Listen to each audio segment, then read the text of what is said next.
Greetings shippers, and welcome back to another episode of Fic Rec Friday. Firstly, I have to thank you guys so much for the positive reception to last week's themed week, Dark Fics. It was wonderful, and also you guys wrecked some real dark fics, and I see you people down there who were like, that wasn't dark. Well, wait till next time. We'll see how dark we can get. I also saw that you were interested in themed weeks in general, and I saw that the one you all were most interested in was Fem Slash. So we will definitely have a Fem Slash themed Fic Rec Friday. Also Coffee Shop AU. I saw you down there asking for Coffee Shop AU. Well, ask and ye shall receive. Not all the time, but for these two for sure. Today's Fic Rec Friday is gonna go back to the traditional format. 5 random fics, and of course, a fic wrecked by you guys. I do screen grab and read all those comments, I look at the emails and bookmark things, and I read them when I can. It's honestly very wonderful. I really appreciate all of the recs. Also, in case you missed it, last video we did something a little different, and we dove into cosplay and did an accessible steampunk look. So if you're interested in that, then please click the card or the link will be down below. If you like it, please let me know and we can do more stuff like that. I actually have lots of cosplay ideas. Female Adrian Veidt is constantly living in my head, and I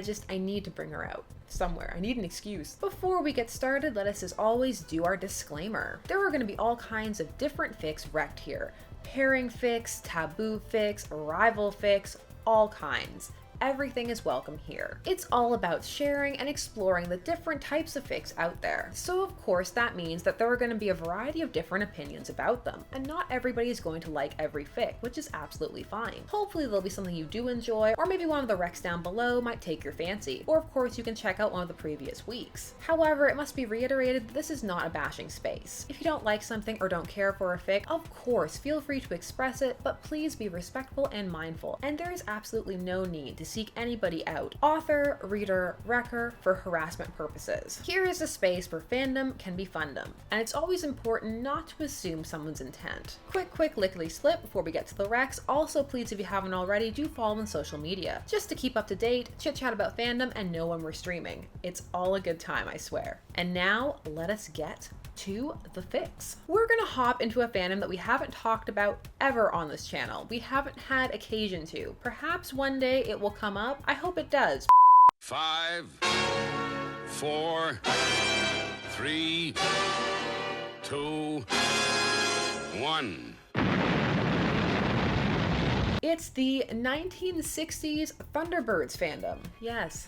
The lives of the Tracy family and their marionette adventures are very important to me, and also to other people. This is a strong fandom and a generational one. It may be small, but it has a lot of decent works being contributed to it. And it actually has its own dedicated fic archive that has survived throughout the years. For there is still a place in the modern internet era for the dedicated archive, especially the ones that are well maintained and aren't in danger of going anywhere, because that is always the fear with the independently run sites, that they're going to suddenly vanish. This fic is hosted on the Tracy Island Chronicles, which is a very fun space where fans post their detailed stories about the Tracy family, their own headcanons built up on the lore, and also share their experiences with the fandom, how they got into it, why they like it, why they stuck with it. So you get fics, you get the fan story, you get a whole bunch of stuff. I stumbled upon this fic when I was looking for more information on my favorite Thunderbird, John Tracy. For those who have seen the original series, you will know that John is the brother who is frequently stuck up in the space monitor on monitor duty, almost all the time, nearly consistently. And when I looked up a bit more about his character and the thought process behind it, I learned that the series creator had actually been planning to make John a main character. However, over time, he had come to be his least favorite character. And so he decided to not make him a main character and confine him up on the space station. I have many questions, for while there may be intricate fan works for the Tracys, they're not exactly heavily characterized within the show itself. They have interests. There are vestiges of things that people can build upon, obviously. However, there's not that much there. So my question is, what does the creator know about John that I don't? What secrets does John house? What's going on in his dark mind? Why does he have to be confined to the space station? I actually have headcanons about this. This fic does not have to do with any of those headcanons though. This fic is called The Colors by Fran L. It is one chapter, word count 3,473, and it focuses on John Tracy, specifically John grieving one night the loss of his mother and the loss of a loved one, and how it all comes to a head with him taking a kind of time travel journey to their past. Did it really happen? Was it a metaphor? You'll have to read and find out. This fic is very well characterized and gives a lot of character and personality to John, who really does not get that much within the series, and later series try and build it up, but it's not the same, which is by no means a jab at the newer series. They are simply different, and as a result, what one is looking for in fics for both varies, and the 60s series does have less to work with. So there are so many potential life experiences that they could have gone through that simply have not been addressed, and this fic addresses a lot of those perfectly, specifically surrounding the concept of loss. It also plays with the brothers' dynamics and their dynamics with their father, and with their now departed mother. So if you're interested in the Tracys as a family and the Tracy family dynamic and you need to know more and you want just something outside of the traditional rescue format, well, then this might be the fic for you. Also, yes, there is a Thunderbirds fandom, so check it out, or please request something so that I can make a dedicated video on it. Do you want to know about the John Tracy headcanon? Because it's intense. For Fic 2, we are sticking with the theme of family, which happened completely accidentally, but I should have realized when I saw the title of the fic that I had landed upon. This fic comes from a fandom that I've actually discussed on this channel before, and that is Guardians of the Galaxy. It was discussed to highlight that while there are of course ships and pairings, it is largely a gen-based fandom. A fandom focusing on families of choice and friends becoming family, and all of those really fun, wholesome dynamics. There are dark fics too, and of course your smutty pairings, and just your intricate romantic style pairings, and your crackish pairings. But there is a lot of gen. So if you're someone who appreciates that, this is definitely a fandom to check out. This fic is called Sun by Morgan LeBay. Fantastic name. One chapter, word count 2,820. It deals with the concept of what exactly happened during those years that Peter was being raised by Yondu. It's not one of those that dives into those years, but looks at the aftermath. This fic is one where an injured Peter Quill finds himself at one of his father's strongholds, a safe house so that he can patch himself up. It works through the idea that Yondu is indeed Peter's father, in all the ways that matter, and exactly what that means and what kind of dynamic and relationship they have. There are many ways to examine Peter's past. Some like to look at it as if it was very horrible and that he had this dark childhood that he doesn't really want to discuss. Others like to look at it that it was better than it may have appeared. Not ideal, but definitely shaped him into the man he had become, and that Yondu might actually be a big secret softie. If you're a fan of Yondu and wanted more Yondu content, more Yondu parenting, more Yondu and Peter bonding moments, especially when you knew they were leading up to the plot of Peter meeting his real father, or rather his biological father, then this is one of those fics for you. There are a ton of fics in this vein. Whether you're dealing with a comic version where you have to deal with Jason of Spartax, or you're dealing with the movie version where it was Ego, the living planet, for reasons. It's short, it's sweet, it feels very much like a little aside piece from Guardians of the Galaxy. More wholesome family content. For 3, we're gonna hop over to one of my first fandoms. If you've been here for a while, then you know which fandom this is. It's Dragon Ball Z. Dragon Ball Z was one of the first fandoms where I truly discovered what fanfiction was, and how many ways that you could experience it, and all the different routes that people could take. It was also where I first experienced the purges. The purges purged a lot, everything. People don't realize how much was purged. A lot of times only small segments are discussed. For example, the purging of male-male pairings or yaoi, or also the copyright purges of songfics, or from authors who didn't enjoy fanfiction. But the purges could also be weaponized and turned against pairings that one did not like, or that had even a smidge of what could be considered explicit content, which could go from outright sex to a booty grab. It got intense there for a while before things were reined in and gotten back under control. In the Dragon Ball Z fandom, the casualties of this were usually Vegeta and Kakarot, and also Vegeta and Bulma. I lost many a Vegeta Bulma fic. Dragon Ball Z was a world wherein what was being told to you about what was happening often did not match the reality of how one could think about it. For example, Gohan being kidnapped by Piccolo and forced to live in the desert for a year, 6 months by himself, only for the text to later say things like, Piccolo looked after him for a year, as if he went voluntarily. For me, it was a very enjoyable viewing experience, but it had a lot of gaps. and one of the most prominent for me was the treatment of Chi-Chi. Chi-Chi, after becoming married to Goku and having their first son, and also their second, is treated very much like a shrieking harpy shrew for the rest of the series. That is her predominant characterization. She is there to chastise Goku, to chastise Gohan, and her viewpoints are rarely ever looked at as valid, even though they oftentimes are. Again, for example, after Gohan comes back from a year in the desert, he almost instantly wants to go on a 2-month space trip, and Chi-Chi, obviously missing him and wanting to spend time with her son, who is 5.5, by the way, wants him to stay. And everybody treats her like she's insane. Like she's some kind of overbearing mother who's smothering him. So yes, I was very interested to see what the fandom would do with Chi-Chi. Now, as you can imagine, there is your fair share of Chi-Chi bashing. People who just take that characterization at face value and she is simply impeding Goku and Gohan and Goten from what they need to do. But there are also those who go deeper, who dive into her characterization and also try and find what it was that people liked about Goku and Chi-Chi together in the first place, and what they could like about each other. This fic is one of those, exploring the dynamics of their marriage with a Chi-Chi who feels that maybe she might have had enough, and maybe it's time to go find someone who doesn't take her so much for granted. This fic is called Handle with Care by Rhea.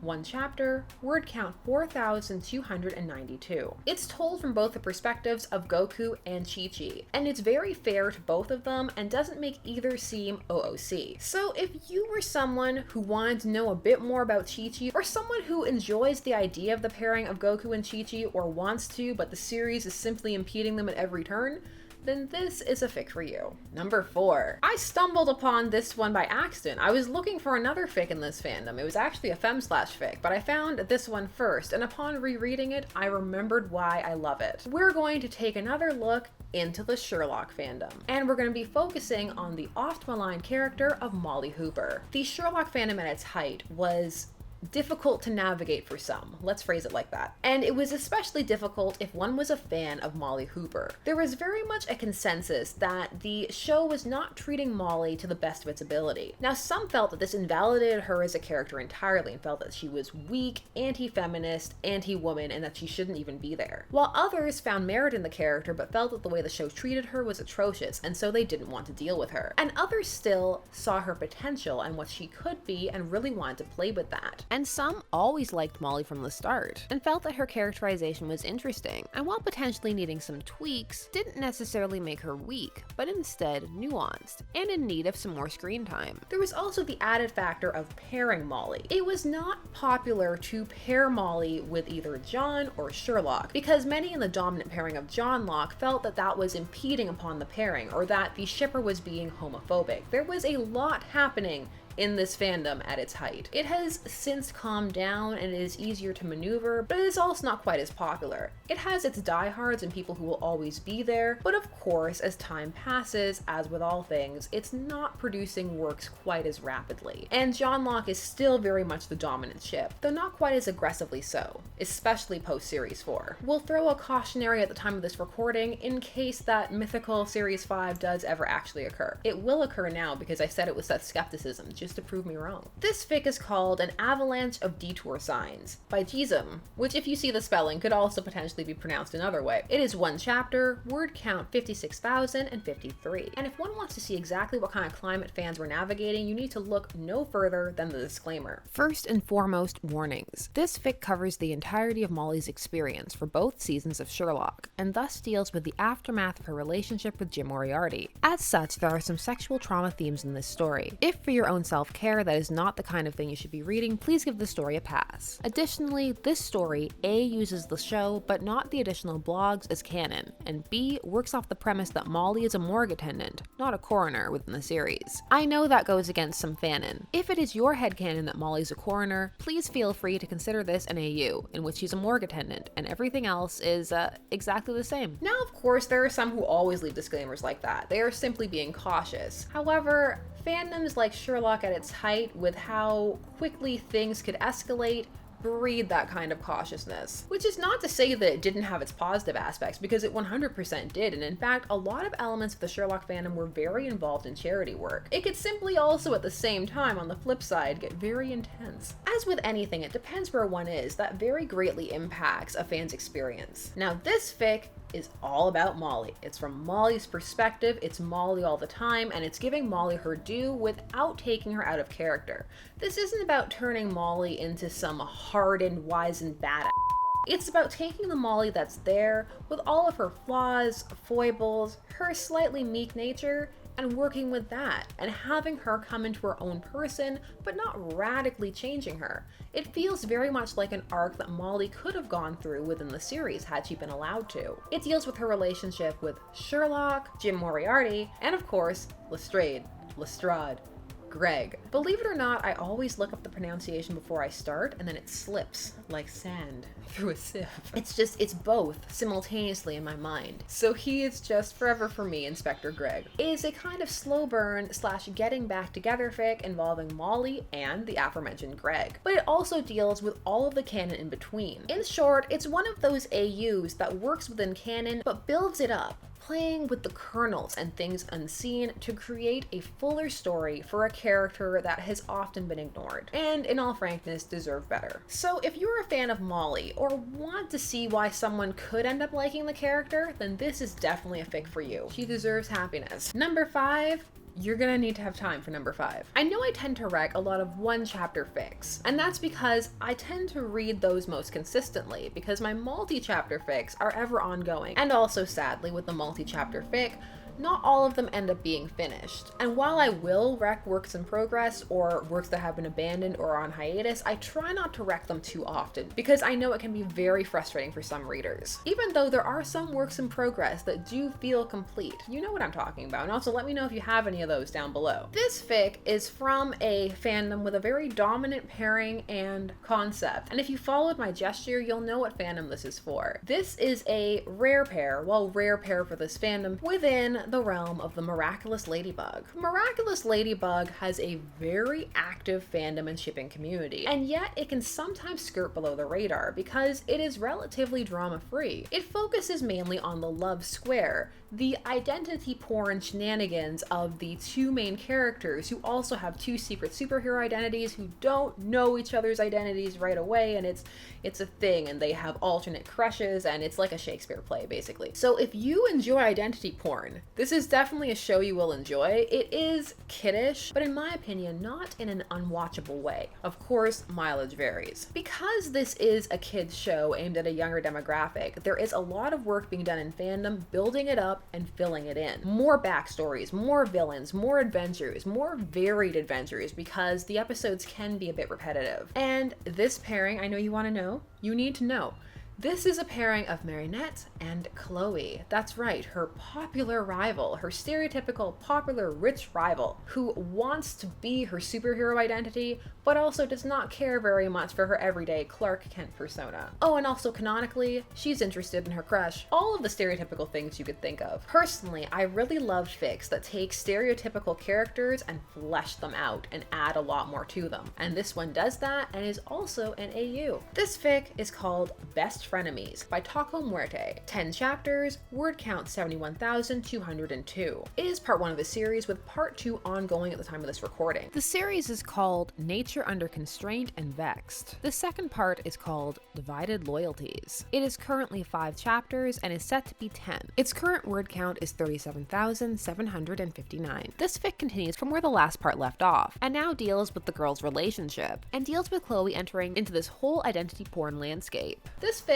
flips the dual identities on their heads, in that Marinette has one, but so does Chloe. And accidentally, Marinette stumbles upon it. And now the two need to keep each other's secrets, which involves them spending a lot more time together and learning a lot more about each other in the process. This one is fascinating, especially if you like Chloe and want to get into her perspective. If you are looking for a good longish fic with a femme/rare pair in this fandom, well, this is for you. This brings us to the end of our 5, or 6 if you count the second part, recs for this week, which means it's time for the fan rec. Side note, would you like a fan rec week? Because I definitely have enough for that, and you guys have sent me some very interesting things. This one was sent to me a while back on our 4th edition of Fic Rec Friday, but it took me a while to get through it, which isn't a condemnation. It was simply something that I kept coming back to. It was fascinating. There was something about this fic that even though it wasn't what I would normally go for, I just kept coming back. I had to finish it. Katie Sawyer left this mysterious comment. My rec ID,